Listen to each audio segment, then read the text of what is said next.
here we are, this is who we are. Hey everyone, welcome to the channel. Nathan, we are on our second to last song for Taylor Swift's double LP, Dead Tortured Poets in a Troubled Society album. So it's kind of sad. I'm kind of sad.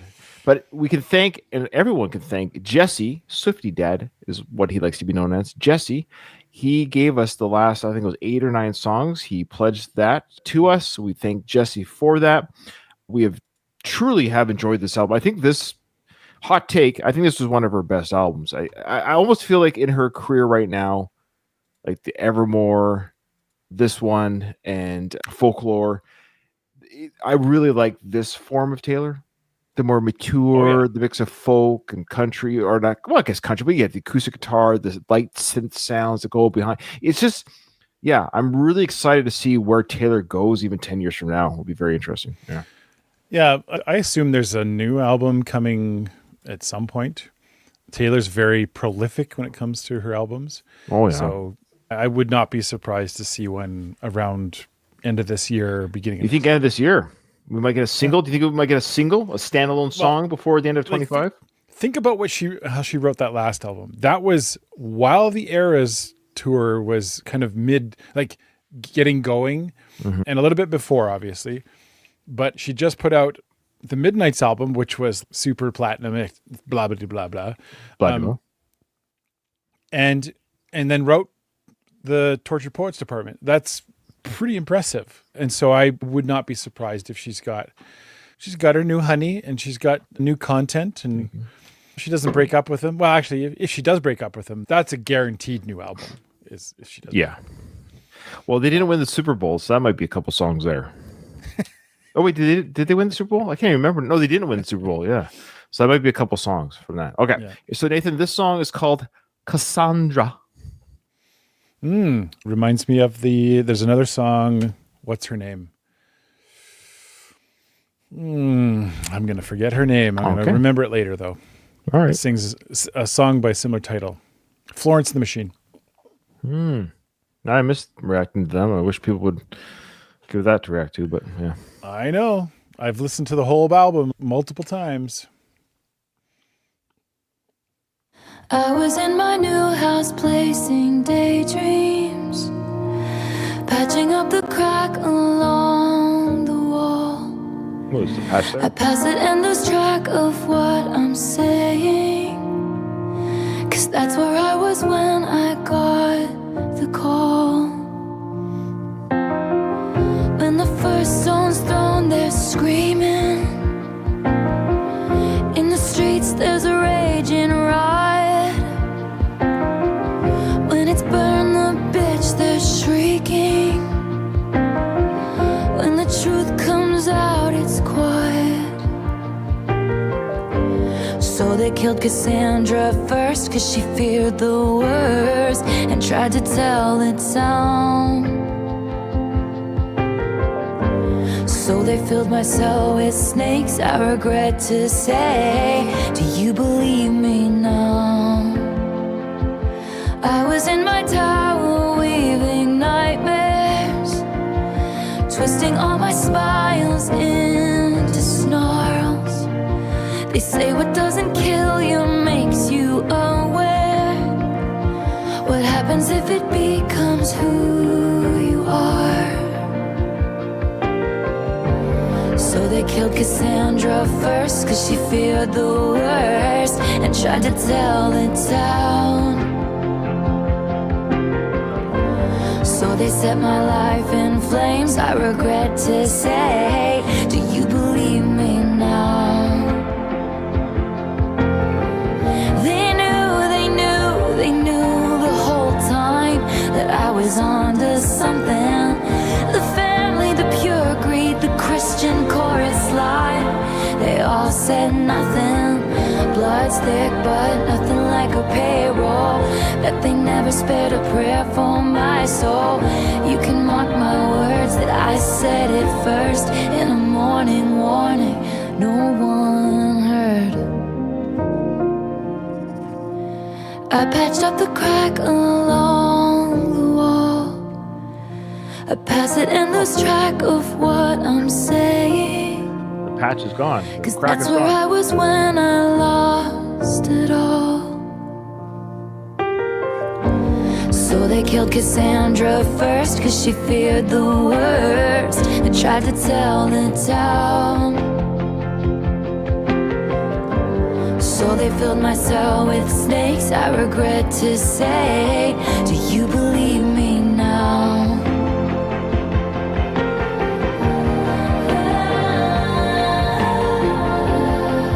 I was on to something.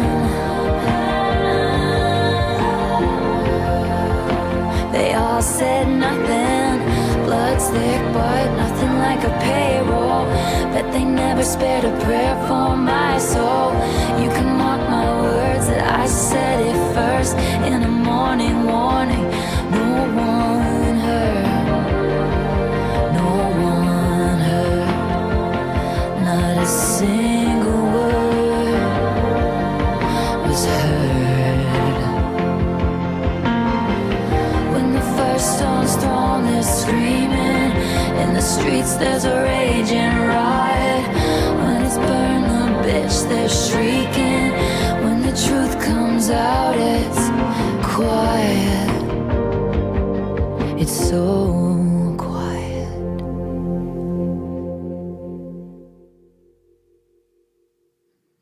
All right.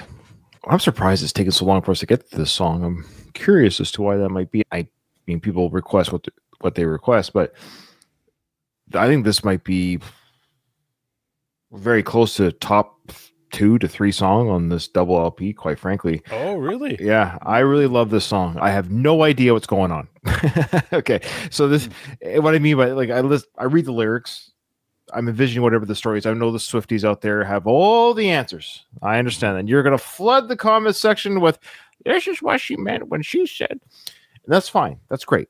I appreciate your fandom of hers. But for a first-time listen, not knowing any of the background of who Cassandra is, or you know what the story is, or what she's done, or how come the person in the cell didn't, now you hear me. I just love the poetry of this, not understanding it all, but the imagery and the story that it's telling. So as I'm reading the story, I'm getting invested in these characters, so to speak, in the narrator talking about Cassandra. And a couple more listens, I might even create my own story to what's going on. There's a lot of course, allegory, metaphors here. Nobody's really in the cells, snakes. No one's really burning at the stake, that sort of thing. Nobody was killed, I don't think, in Taylor's life in a murderous way. So this is all allegory, metaphor to what? I don't know. But that's okay because I still love the song. And I've mentioned before, the reason why I might not be the best Taylor reactor is because lyrics often for me, for any artist, for a first-time listen, it's just like, I'll get there. I get there with multiple listens, and I find that the music carries the lyrics, or vice the lyrics carrying the music. So once I know what the song means, obviously some songs are very straightforward. I get that, I want to rock and roll and party every day. Like, I get it. We know what some lyrics are very easily. But once I know what the song is, and the music is very powerful and moving, it just makes it even better. So I think this is what the song will do for me over multiple listens. But I love the composition. I love the piano playing. And I swear, I think that the first time, I could be wrong, it's probably Taylor lowering her voice pitch, maybe. No, okay. I thought that too. So I don't know if it's her. If it's her, that's cool. But it sounded like a male voice singing behind her. So whether it's her or a male voice, I love that effect. I like the deep. It's just a very subtle, deeper tone rumble coming in on a couple verses there. And it was too great effect. It was really cool. Yeah, top tier song for me. What do you say, Dog? There's absolutely nothing wrong with not getting it. But it bothers me when people are like expecting that somehow we should have known or caught something. Here's the thing with poetry, and I've taught this for years, and this is a good way to kind of contextualize this for people who get all upset that we didn't catch it the first time. You ever been in an English class and your teacher shoved a poem in front of you and said, here's this poem, tell me what it means. And you were just a deer in headlights trying to figure out what it is that they want you to figure out? That's what it's like when people comment and tell us to how come you didn't catch it's because it's a first time listen.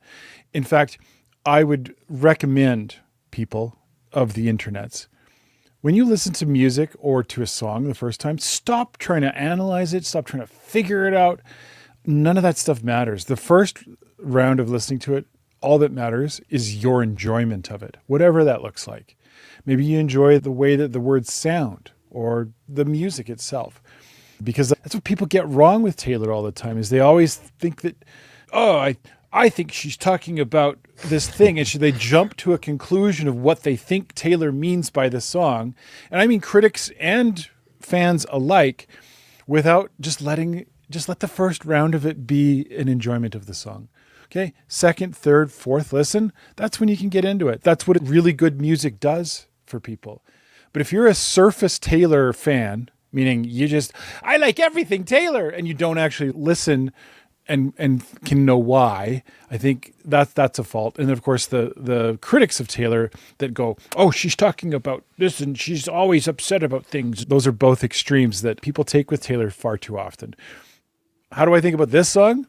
I like the sound of that. I love that little beat that's going through it. It's like all the way through. It fits really, really well with this side of the album. The first side seemed a little more pop. This is poetry all over the place. The way she's structured the words on the screen for us is poetic. It's all poetry, man. Yeah, beautiful song. First time listen, I got into it right away, for sure. Cool. And this is it. Second to last song, I think. Boy. All right. Onward and upward to the last song on our next reaction. But thanks for joining us. Nathan, how can people get us to react to songs? Well, if there's some Taylor scraps that we haven't reacted to, and I'm thinking that there probably are, you can request them via our request link, which is below this video, in every video actually. So check it out, and we'll see you in the next one. Well, hey there, everybody.